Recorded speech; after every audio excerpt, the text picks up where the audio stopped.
Tem um assunto muito sério agora. Vocês estão acompanhando a febre das chamadas bebês ou bonecas reborn? Pois é, nas redes sociais o assunto tá bombando, inclusive existe a hashtag Mãe de Reborn, que já ultrapassa milhões de visualizações e compartilhamentos. A maioria das publicações viralizaram com comentários e visualizações, tudo bem polêmico, viu?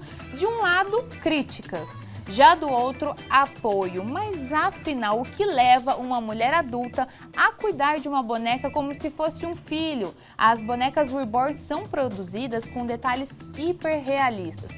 Peso semelhante ao de um recém-nascido, traços delicados, cheiro característico e até, gente, batimentos cardíacos simulados. Em muitos casos, essas bonecas são tratadas por mulheres adultas como se fossem bebês reais, com direito a fraldas, berços, mamadeiras e passeios no carrinho.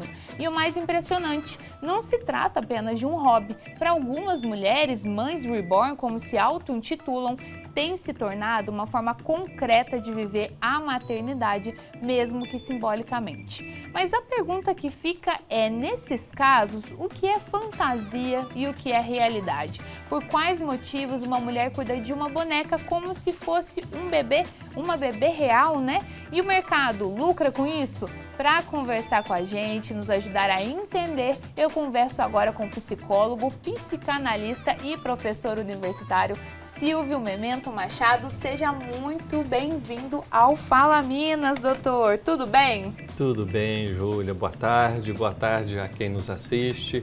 E os meus parabéns para os trabalhadores que nos veem agora, especialmente para aqueles que estão trabalhando aqui na TV neste momento, como você. Exatamente. Muito obrigada também pela sua disponibilidade de vir aqui falar com a gente, poder dar mais informações, né, caprichar aqui no programa com a gente, porque o pessoal de casa deve estar descansando, tá acompanhando e quer, claro, sempre se manter muito bem informado, né? Vamos lá então, doutor Silvio, vamos falar sobre essa febre das bebês reborn. Pode explicar pra gente o que leva uma mulher, primeiro, né, a se interessar por um boneco assim, hiperrealista, com características iguais de um recém-nascido? Então, Júlia, a gente não pode esquecer que os adultos também brincam, né? Embora a gente saiba que a brincadeira, a fantasia, ela tem um lugar assim, de extrema importância no desenvolvimento do psiquismo da criança, não é porque nós nos tornamos adultos que a gente não brinca mais. A gente brinca, sei lá, um adulto vai jogar uma partida de futebol, ou tá ali no videogame, enfim. Isso são formas de brincar também, que não comprometem a nossa relação nenhuma com a realidade. Agora, é difícil dizer por que uma mulher busca um bebê reborn. Aí só no caso a caso mesmo que a gente vai poder dizer. Mas de um modo geral, se isso vem como uma relação com o objeto que traz ali alguma satisfação, algum prazer, isso é momentâneo, não ocupa o dia todo dela, a vida toda dela, não vejo nenhum problema quanto a isso. A questão começa a ficar um pouco mais preocupante quando esse bebê reborn se torna o centro da vida dessa mulher. Ela só consegue viver na relação com esse bebê ou ele ganha uma dimensão de extrema importância na vida dela. Pois é, a gente viu que agora tem vários famosos que estão adotando o bebê e cuidando como se fosse um filho e tudo mais. Tem inclusive até um vídeo que eu vi esses dias nas redes sociais de uma mulher fazendo como se fosse o parto de um bebê reborn. Por exemplo, algo ilustrando ali a placenta, o cordão umbilical. Eu vi até a minha colega, a nossa produtora Jéssica Zanatelli, falou que tem até creche. Como que funciona uma creche para boneca assim. É claro que a gente não pode julgar, né? A gente não pode criticar, enfim. Mas eu queria saber, relacionado a essas questões de cuidar, de proteger, de ter a creche, teria algo ligado ali, uma busca, quem sabe, pela maternidade ou alguma fuga de alguma situação que a mulher ou o homem também, caso ele, né, tem para criar. Inclusive o padre Fábio de Mello, se eu não me engano, tem uma também. Nesse caso é uma busca por conexão, escapar de algo que está ali passando, algo que está faltando? Eu acho importante a gente pensar, Júlia, que nessas situações a gente vai encontrar diferentes mulheres com diferentes motivações, né? Ter propriamente uma boneca reborn não é o problema, né? Como eu dizia anteriormente. A questão é como que ela vai se relacionar com esse objeto, com essa boneca. Agora, veja, a relação com o ser humano, e aí pode ser a relação com uma criança, com um adulto, numa situação de namoro que seja, ou numa relação de trabalho, a relação com o outro ela é sempre conflituosa, ela é difícil, ela é trabalhosa, implica você lidar com a diferença, com uma certa incompatibilidade. Isso é natural e compreensível nas relações humanas.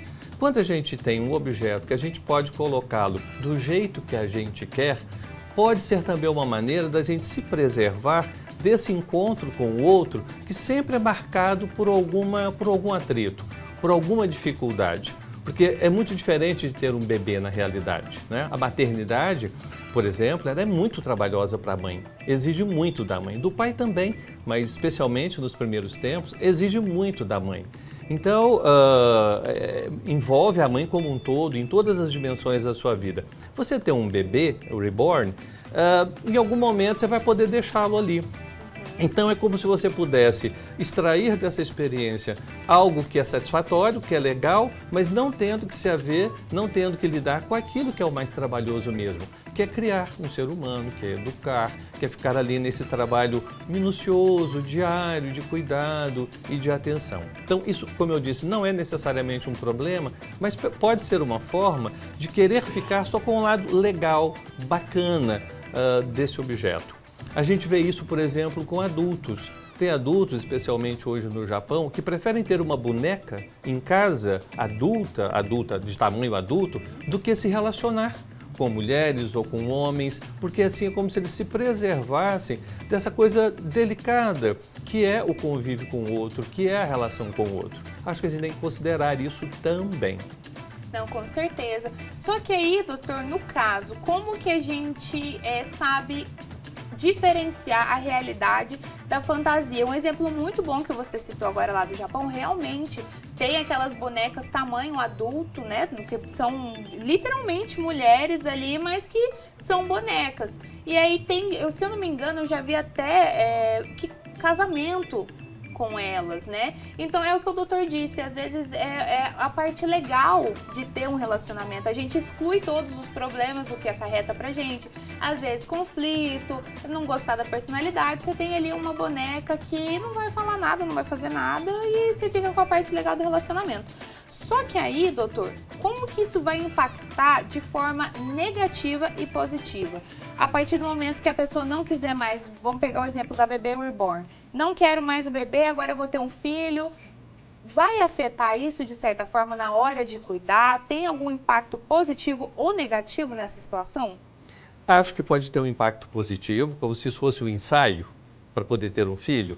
Igual pessoas que têm animais, tem gente que cuida de um animal e isso não deixa de ser um ensaio, uma forma de se preparar para ter um filho, caso essa pessoa realmente deseje ter um filho. Então, acho que pode ser até um treino interessante, não é? Mas não vai encontrar a mesma coisa, né? Depois não vai ser do mesmo jeito. Porque a gente não pode esquecer que nós vivemos hoje uma sociedade muito performática e muito centrada na imagem, mas naquilo que da imagem só é prazeroso, só é bacana, só é legal. Como se a gente pudesse excluir da condição humana aquilo que causa sofrimento, aquilo que causa dor, aquilo que não é bacana. E na realidade não é possível. Viver implica lidar com aquilo que também não é legal, que não é satisfatório o tempo todo, não é? Mas a sociedade que a gente vive hoje, também chamada sociedade do espetáculo, ela veicula padrões de vida que seriam perfeitos, ideais, onde a dor, o sofrimento, a dificuldade estaria excluído. Então, se essa mulher considera que vai ter um filho e que será da mesma forma que um bebê reborn, ela não vai se satisfazer, não vai dar certo, porque essa criança vai trazer outras demandas que um ser inanimado não traz. O Freud dizia, é bom lembrá-lo aqui, que a diferença entre o normal e o patológico é uma questão de grau, não de natureza. Então, depende da intensidade. Então, vai variar muito como eu dizia, do como que esse objeto entra na economia psíquica dessa mulher. Como um brinquedo, como algo que vai trazer ali alguma satisfação, ou como alguma coisa que ela verdadeiramente acredita que ela tem que cuidar.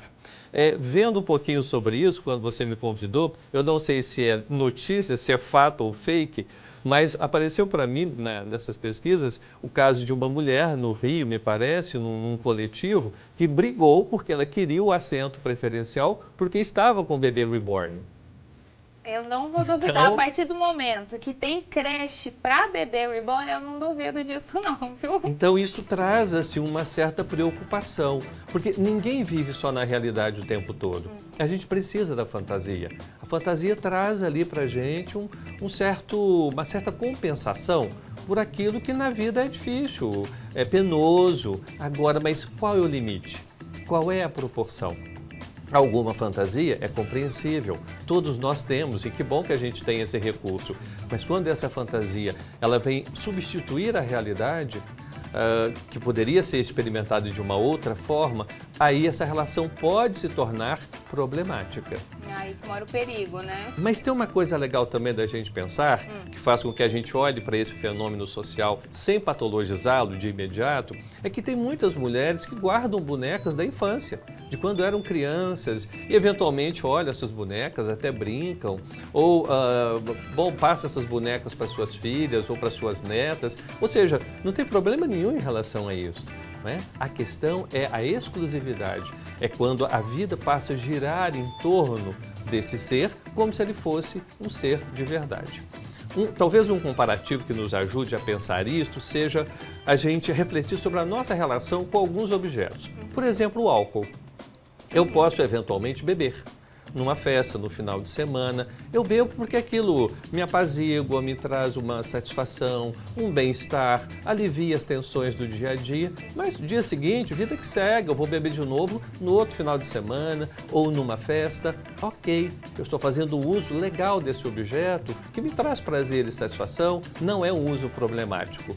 Mas quando eu preciso desse álcool todos os dias, para sair de casa, para lidar com todas as situações da vida, o trabalho, as relações, então esse uso se torna problemático. Então voltamos ao Freud.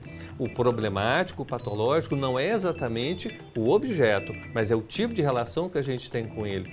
É o grau, é a intensidade que aquilo vem a ocupar na nossa vida e no nosso funcionamento psíquico. Excelente, doutor. Viu, gente? Quer ter uma bebê, quer guardar sua boneca, quer brincar, não tem problema. O que você tem que ficar de olho é a intensidade, é o quanto você precisa disso na sua vida, o quanto você vive aquilo. Aproveitando que você falou sobre as mulheres que guardam as bonecas, a gente vê que muitas idosas em asilos, elas pedem de presente bonecas. Eu queria que você explicasse isso pra gente, né? Porque geralmente quando tem sempre uma ação no asilo, ainda mais Natal, a gente vê os pedidos, né, de presentes e lá a maioria das idosas pedem bonecas. Queria que você me explicasse. Então, eu também já vi isso, né? Pessoalmente, inclusive. Pessoas hospitalizadas também, né? Às vezes pedem bonecas, acontece. Me parece que é uma tentativa de você recuperar algo de uma experiência que foi bacana, que foi legal. Então, pensa numa idosa que está numa instituição de longa permanência. Ela, de repente, já perdeu os vínculos ali com filhos, com netos, ou esse vínculo é muito frágil. Então, a boneca pode representar para ela o símbolo daquilo que foi prazeroso, daquilo que foi legal, do vínculo que ela teve com uma família que ela não tem mais. E no idoso, muito frequentemente, a memória de longo prazo, ela está preservada. A não ser que haja ali uma demência, um processo mais grave. Às vezes o comprometimento é maior em relação à memória de curto prazo, mas a memória de longo prazo ela está preservada muito frequentemente. Então essas mulheres se lembram da sua maternidade, da sua relação com seus irmãos, de repente irmãos que elas cuidaram. Então não deixa de ser uma forma de trazer de volta isso que em algum momento da vida delas foi prazeroso. Uma vida que elas não têm mais, mas que está preservada na memória com um traço de prazer, de coisa bacana, legal que se viveu. Nossa, que bacana, muito bom. Eu nunca tinha ouvido uma explicação assim, porque a gente vê na maioria, né, esses pedidos e aí a gente fica, nossa, mas você tá pedindo uma boneca, poderia pedir tantas outras coisas, né? Mas muito bom saber. Doutor, o nosso tempo já tá acabando, mas só pra gente explicar rapidinho, essa situação, tanto das bebês reborn, como o senhor explicou das idosas, né, tem uma relação com solidão? Com a solidão atualmente, de se sentir sozinho, às vezes não tem ninguém para conversar, tem uma relação com isso? Acredito que possa ter sim, ainda que a gente só possa pensar nessas situações individualmente. Eu vi inclusive encontro de mães de bebês reborn no Parque Ibirapuera em São Paulo. Então, não deixe de ser uma forma de você fazer vínculo social também. Se a gente pensar por aí, a gente pode supor que essas mulheres estejam vivendo em contextos em que os seus vínculos sociais estejam bastante prejudicados. Então, a partir do momento que ela tem um bebê reborn, ela se identifica com outras mulheres que também estão vivendo a mesma situação e isso passa a ser um motivo de vínculo social, de pertencimento a um grupo. Então, acho que essa é uma hipótese legal para se pensar também. Bom demais, viu? Silvio Memento Machado, psicólogo, psicanalista e professor universitário, muitíssimo obrigada pela sua participação aqui. Tudo muito esclarecido, tudo muito tranquilo, pessoal, porque assim, a gente chega, só fazer uma observação, Michele, a gente chega a ver essas imagens, né, que o pessoal, inclusive de casa, pode acompanhar com a gente, a primeira coisa que a gente faz é julgar. Nossa, mas está cuidando de um bebê assim, tem tantas crianças para serem adotadas, a gente não pode julgar, gente. Como o Dr. Silvio explicou, é uma situação que todo mundo pode brincar, todo mundo precisa um pouco de fantasia, só tem que ficar atento à intensidade, ali no grau de fantasia, de imaginação, de vivência daquilo. Então, gente, a pessoa tá ali com a boneca, como deu o exemplo do álcool também, quem gosta de tomar uma cervejinha no final de semana, é tranquilo, é normal, a gente precisa disso, só tem que ficar de olho aí para não exagerar, para não passar dos limites, né, doutor? Júlia, é isso mesmo. Te agradeço, viu, pelo convite, um abraço a vocês que nos assistiram.